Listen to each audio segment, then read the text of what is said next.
Let's go back now to the Wits story, where we understand there's been overnight violence on campus. This comes in the midst of the ongoing student protests at Wits University. For the latest update and ready for details about what happened overnight, we joined on the line by Shirona Patel. Shirona, good morning. Tell us what happened last night on campus. Good morning, Jane. So last night, after students held a mess meeting, they spread out through the campuses and we saw several incidents happen. Firstly, we saw that a group of students tried to start at least 4 fires in different locations on the Braamfontein campuses. These fires were quickly extinguished. Protesters threw stones and damaged buildings. They smashed several windows. Some buildings were flooded as students left taps open. The police and security managed the situation. 2 students have been arrested. The cleaning of the campus is currently underway. There were rocks put in the roads which have been removed, and the police and the security are now on campus again.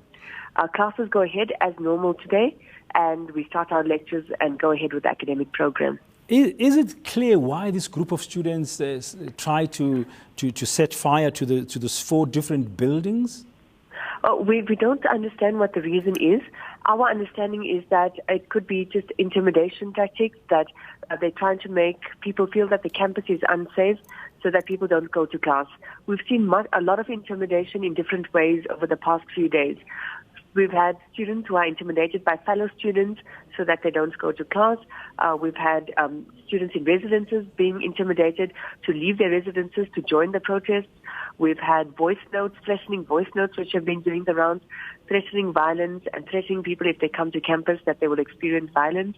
And we believe that these are all ways in which people are trying to intimidate people not to go to class. You said 2 students were arrested. I mean, sure, they were students. Are they students who've been arrested? No. So there's 2 students that were arrested yesterday. We had 8 earlier this week, and we had 1 on Wednesday. Yeah, I'm just trying to check if those who were arrested last night are students. Yes, the 2 who were arrested last night are students. Now, the question of threats, you say you got voice threats. Do you know who's phoning people with threats? No, what they did is they recorded a voice. It's the 3rd one we've had in about 2 weeks now. So they record a voice, it's an anonymous voice, and then they circulate it via social media. Basically, the voice note threatens people. It says that there will be violence. It says that stones will be thrown at cars, and that people will be pushed out of lecture theatres, etc. So I think it's been doing the rounds. We've had several complaints from students, from parents, from staff members who received the voice note. We've passed it on. There were 3 voice notes. We've passed all 3 on to the police, to our security and our legal teams. And we're trying to find the source of these clips. We're also asking anyone who has information about these voice clips to please report it to Mr. Kobe, the head of security, on 7171853. Is it safe for you to continue with lectures this morning?